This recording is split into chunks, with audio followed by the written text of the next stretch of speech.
What is the record of investigations and commissions of inquiry when it comes to holding Israel to account for its conduct towards the Palestinian people? Is there reason for optimism that Israel's impunity may be coming to an end?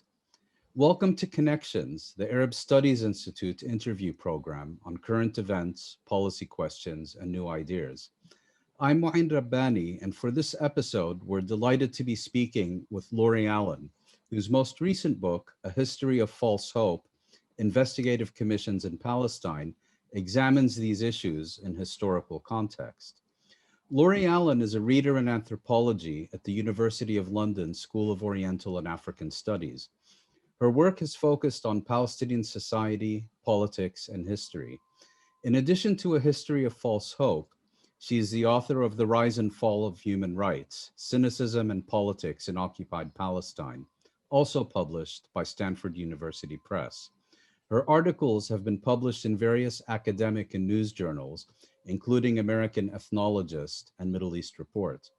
Her most recent contributions include the ICC and Palestine, Reasons to Withhold Hope, and This Time May Be Different, on the UN Commission of Inquiry investigating violations in the occupied Palestinian territory. Laurie Allen, it's a real pleasure to have you on the program. Thank you. Thanks for inviting me. I'm glad to be here. As detailed in your book, A History of False Hope, there's a long history of investigative reports and commissions of inquiry examining the situation in Palestine, going back to at least the 1920s. What have been the common features and outcomes of such investigations?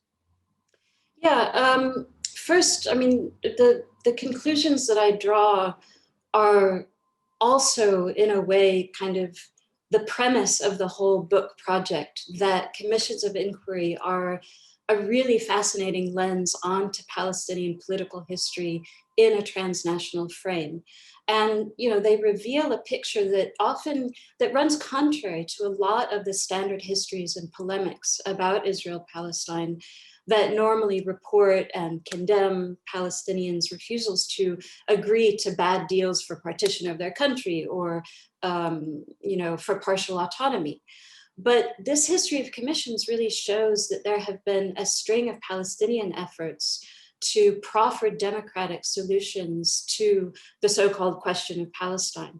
You know, how many today know or could even be induced to believe that Palestinians had detailed plans in place for a democratic Palestine with constitutional guarantees for equal citizenship for all in the country, Jew and Arab. And that was in 1919, and that was in 1946. And there's really little record of the Zionists and Westerners' refusals to agree to these democratic solutions. Now, although it isn't really the book's main purpose, A History of False Hope is also a chronicle of these refusals and the liberal excuses that have been given for them, right? So first thing, it's kind of important to understand that I examine the history of investigative commissions in Palestine in their social context. You know, I'm an anthropologist. And in a way, I don't even examine their reports so much. I think those are sometimes the least interesting aspect of these commissions. So I look at them in these commissions in a more kind of dynamic and ethnographic way. And I've observed a huge variety of people who have interacted with these commissions.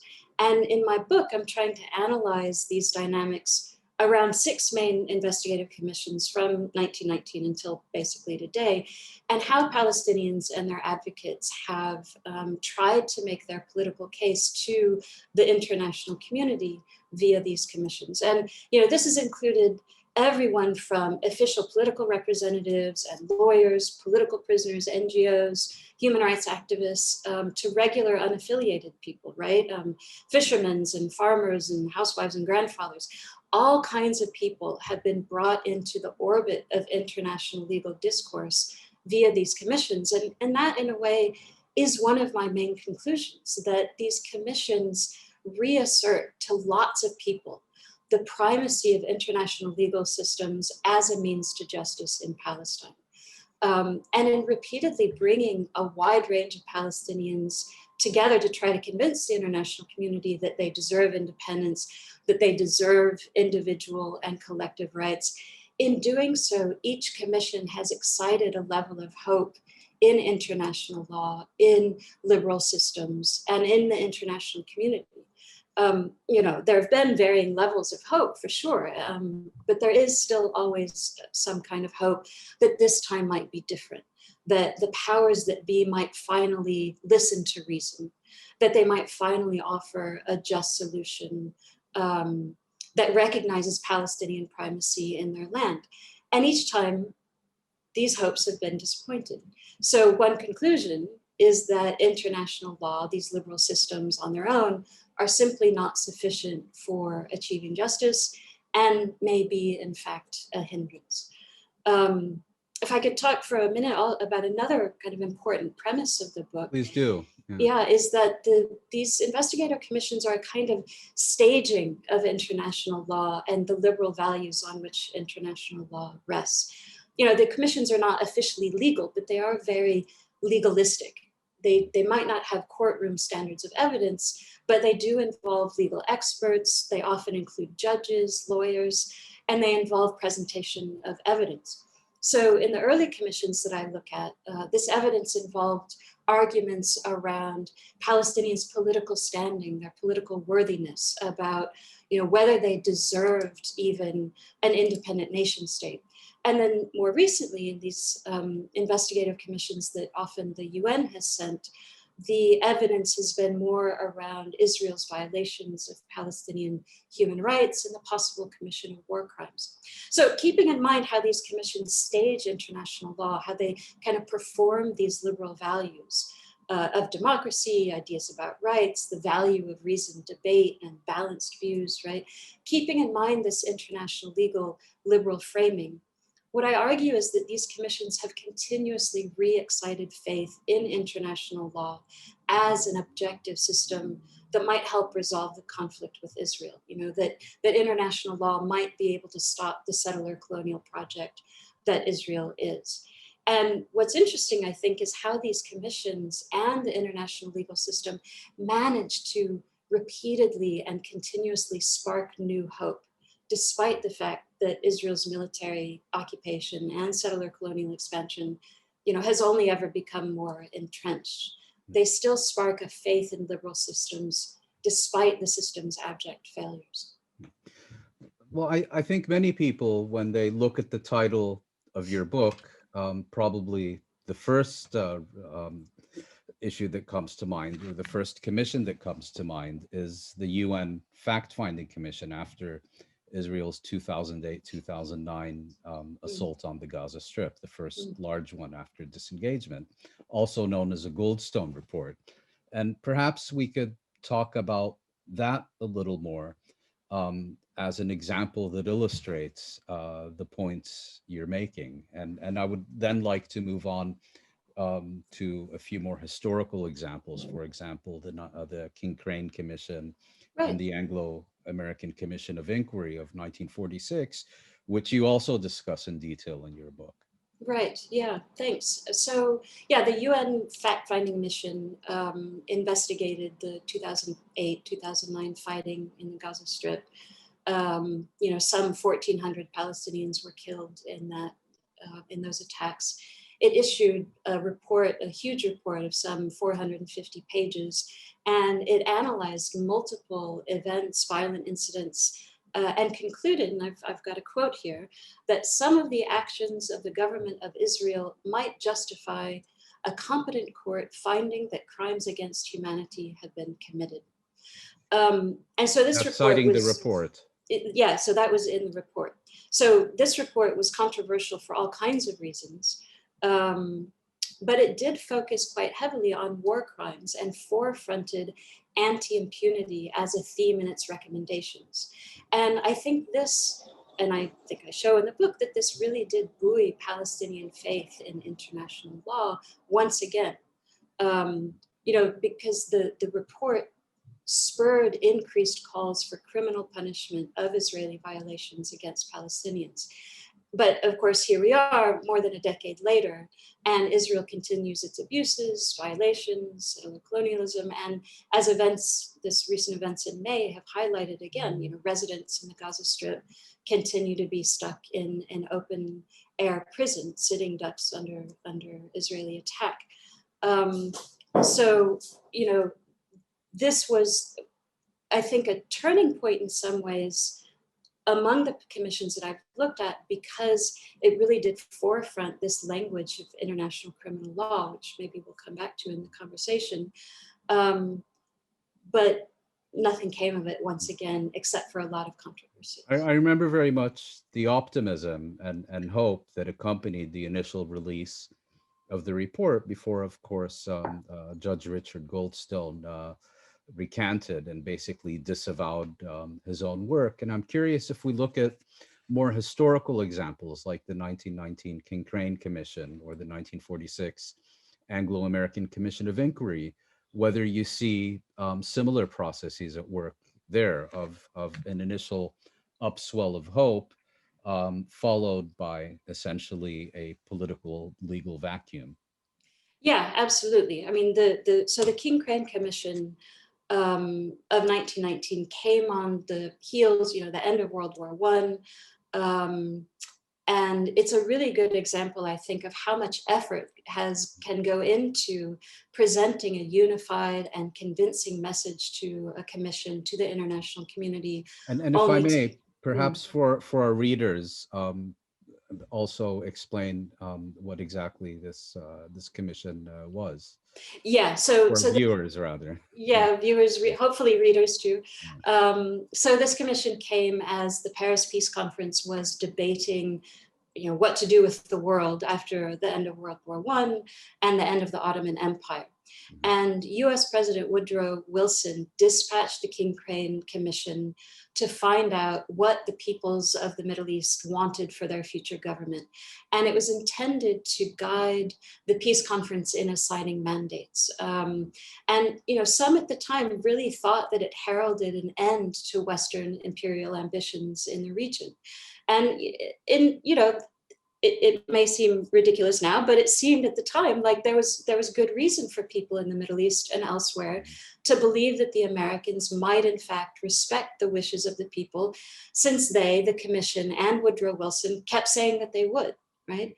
And the main message that the King Crane Commission heard was that the majority wanted independence in a multi-faith, united Arab nation of Greater Syria, including Palestine, with a democratic government under the constitutional rule of a monarch. Or if they were going to be forced to be governed by a mandatory state that is under the League of Nations, they wished to be under its very explicitly temporary tutelage. And although these were early days in the Zionist takeover of historic Palestine, there was a growing recognition among Arabs in Palestine that their hopes for an independent nation state could be threatened by this rival vision for a Jewish ethno-national polity in their land. So they also opposed Zionist takeover and presented that opposition to the commission as well.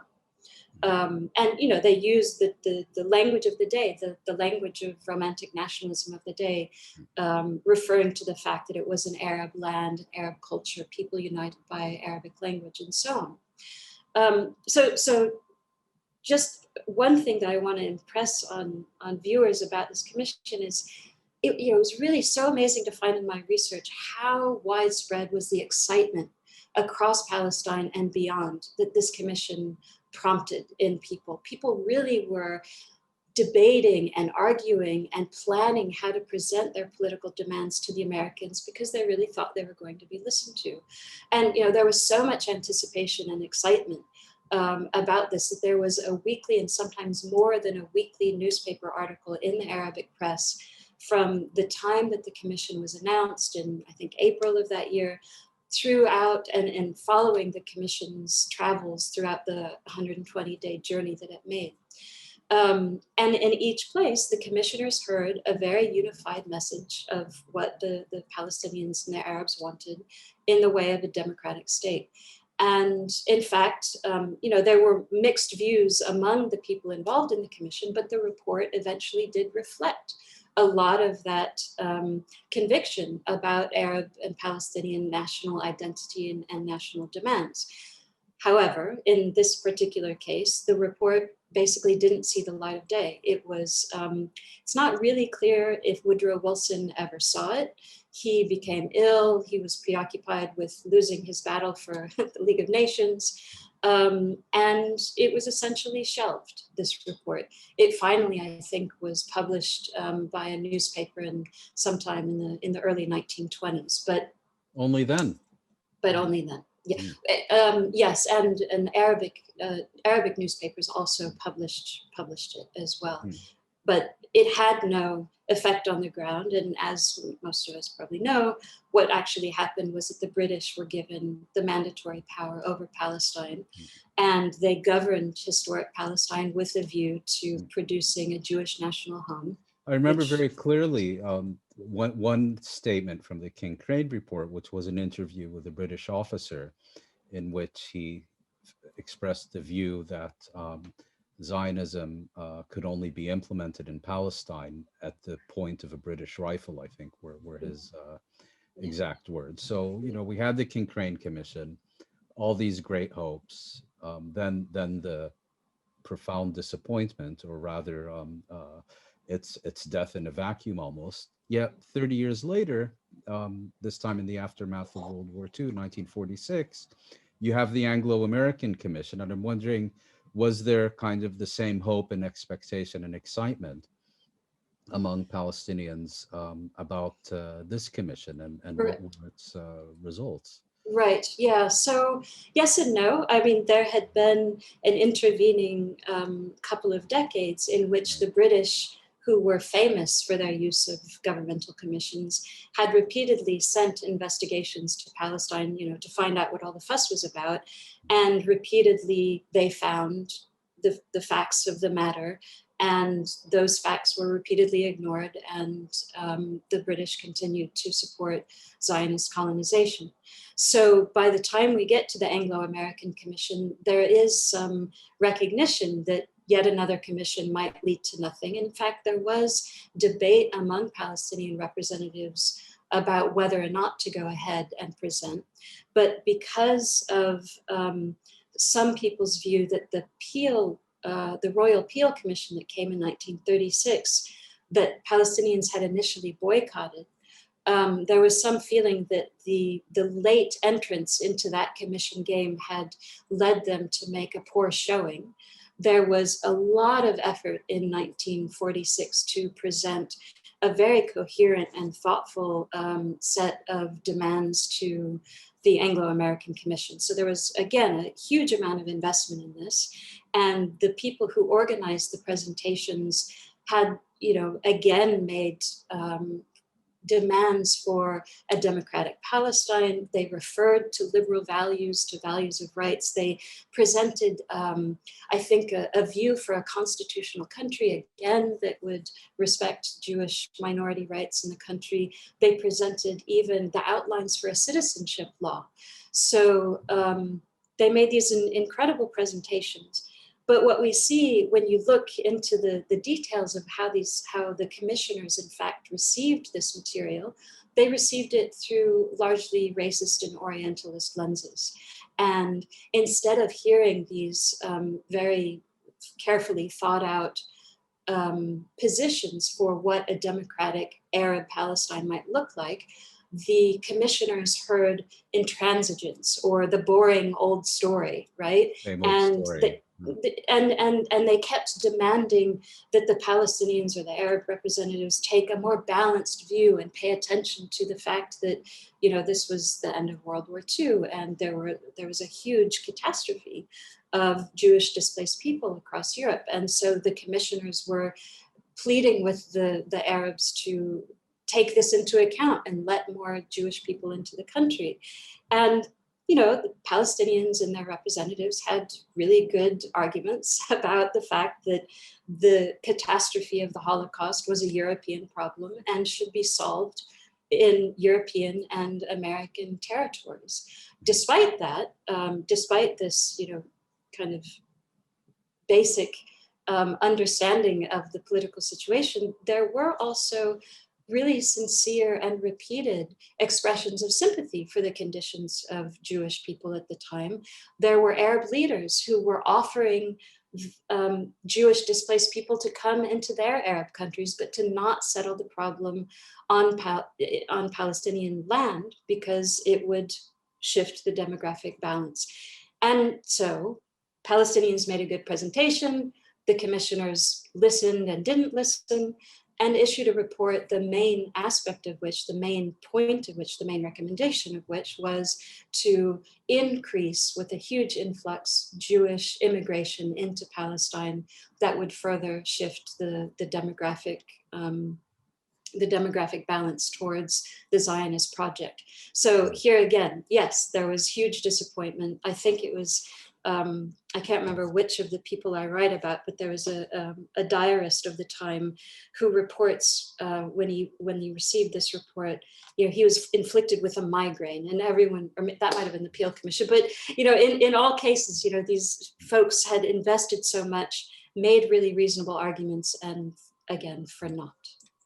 Well, before fast forwarding to the present, just listening to what you've been saying, it does raise the question about the motives behind all these investigations and commissions of inquiry.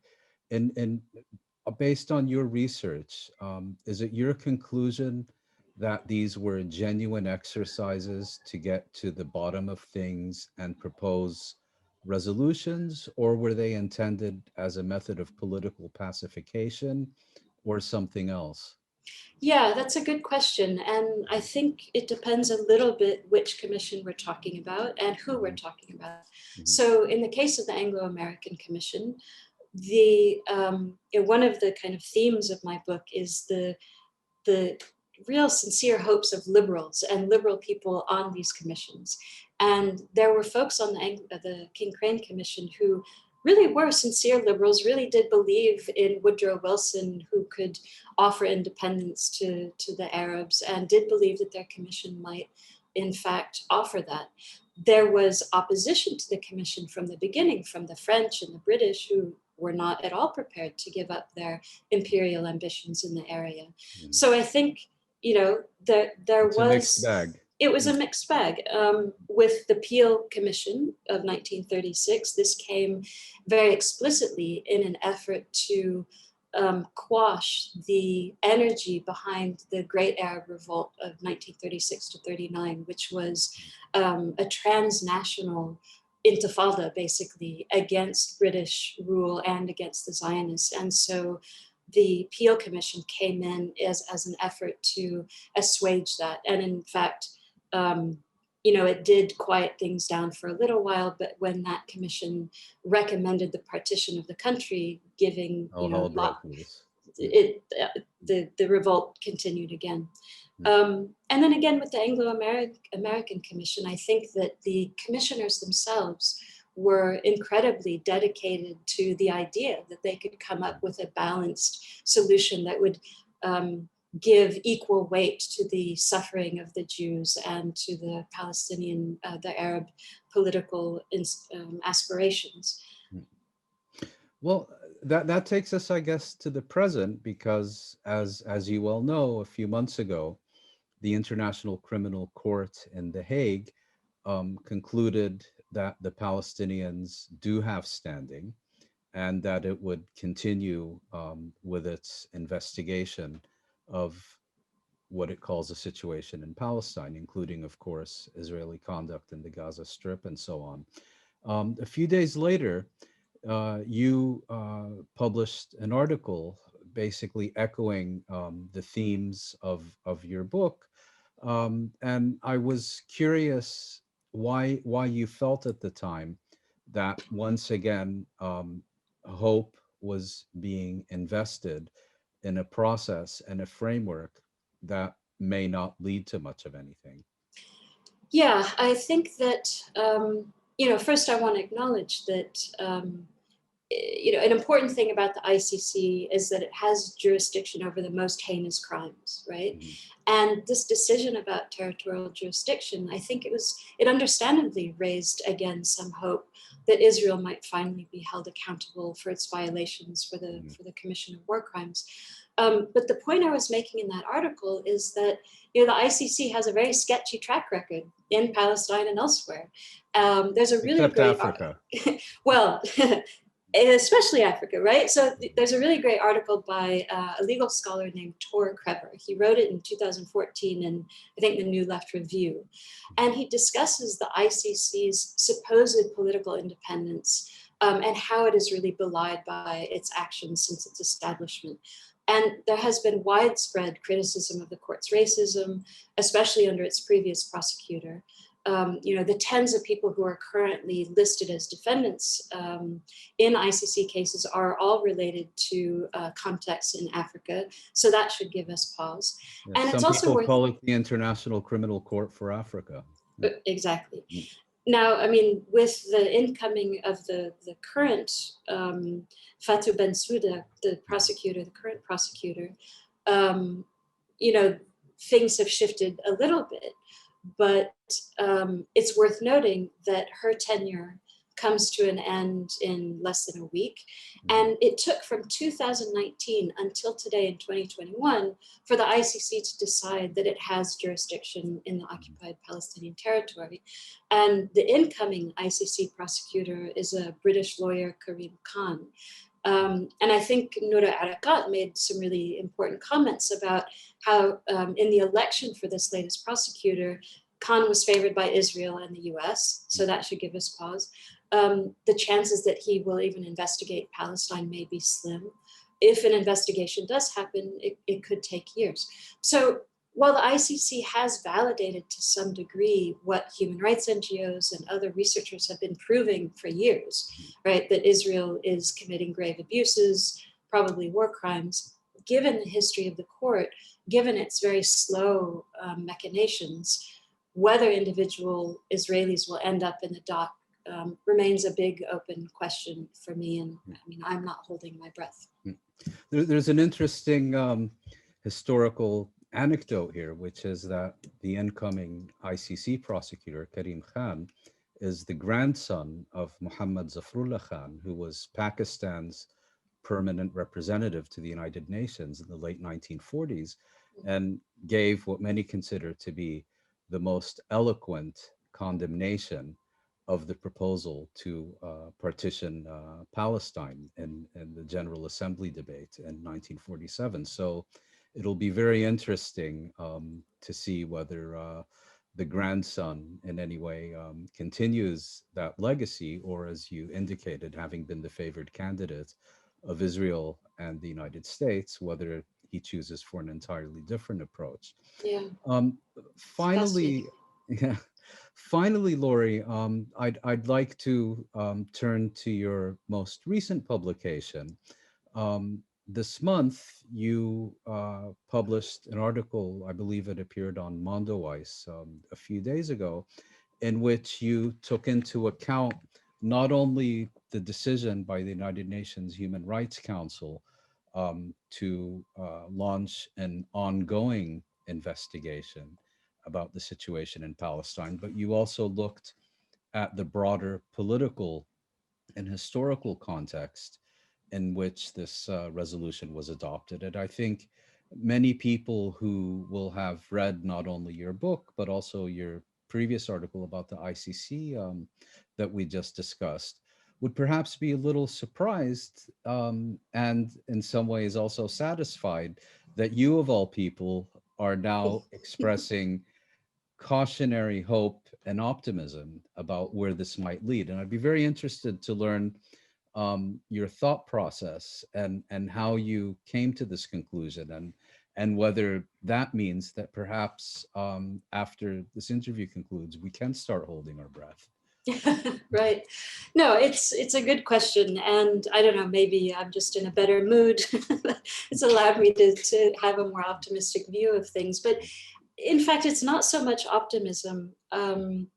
although the article does read that way, as it is a plea, actually, for us to think about how these commissions and international law generally function within very specific contexts, right? And it's interesting to think about an earlier ongoing commission that was set up in 1969, which I refer to as UNSCIP because it's just got such a long name.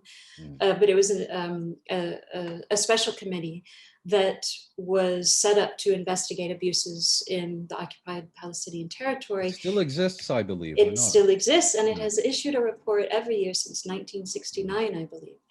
And so, nobody really pays attention to that committee as far as I can tell. They did at the beginning.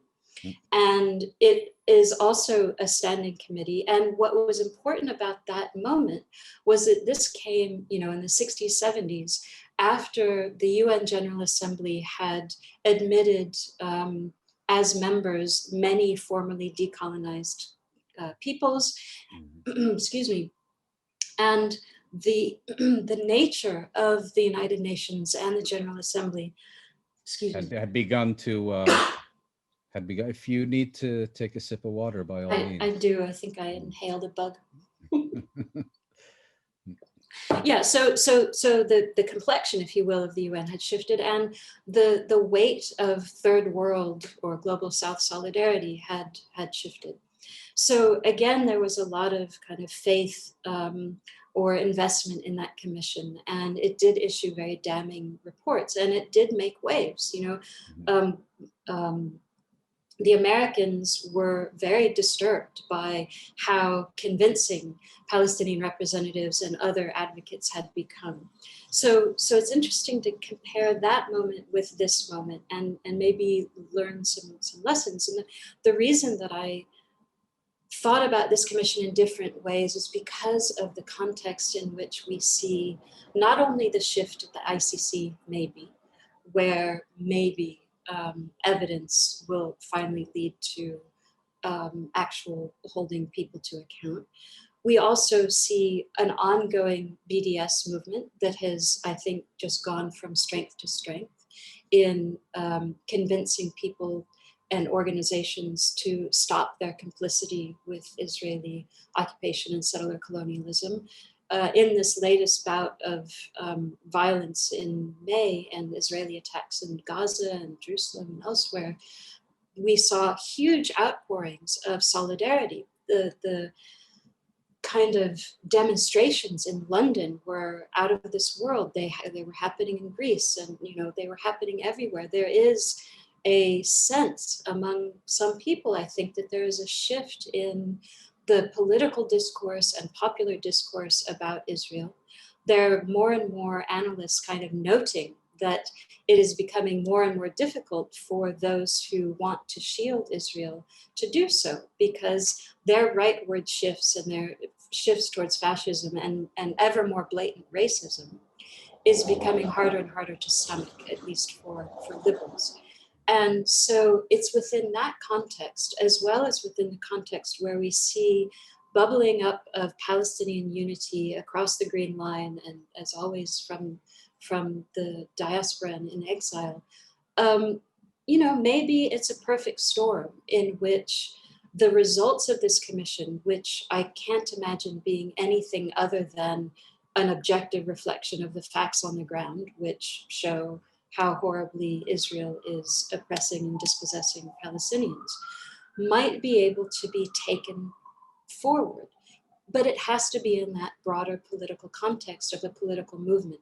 I was really struck when I was studying the commissions for my book, how often there wasn't really a plan for what to do after the report came. By the Palestinians. By the Palestinians. I explicitly asked somebody who was involved in presenting to the Mitchell Committee, which came in 2000 after the Second Intifada began. I said, so you put all of this effort into presenting things and you made a really good showing, and the commissioners that I talked to were actually incredibly impressed with the Palestinian presentations. And I said, so what was your plan to do? What was your plan next? And there was a shrug. So that's a problem, right? I think there's sometimes an investment, such an investment in kind of winning the legal argument, that there is not enough of an investment, a political investment or mobilization in what happens next. Yeah. No, so it's a very interesting point, and just listening to you on this last part of the interview, you seem to be suggesting that the problem in the past is that these commissions have taken place within a broader political context dedicated to the achievement of initially Zionist and later Israeli state objectives. And you now seem to be saying that tide may be turning, however partially, and because of that, these commissions could then lead to results, consequences, whatever you want to call them, that were, for political reasons, unavailable to them previously. Is that a accurate reading of your position? It's probably a slight overstatement of my position, slightly more optimistic than I would put it. I guess what I'm trying to say is that this commission, along with all of the other kinds of things going on, could be brought together within a broader mobilization. And the evidence that this commission will surely bring can be another drop in that bucket of finally maybe turning the tide, as I think is that's the other aspect of this moment, right? That we've got multiple reports from human rights and other organizations showing Israel as an apartheid state, and that language of identifying Israel as an apartheid state is becoming more common among even politicians. Right. So this commission will show that again and some more.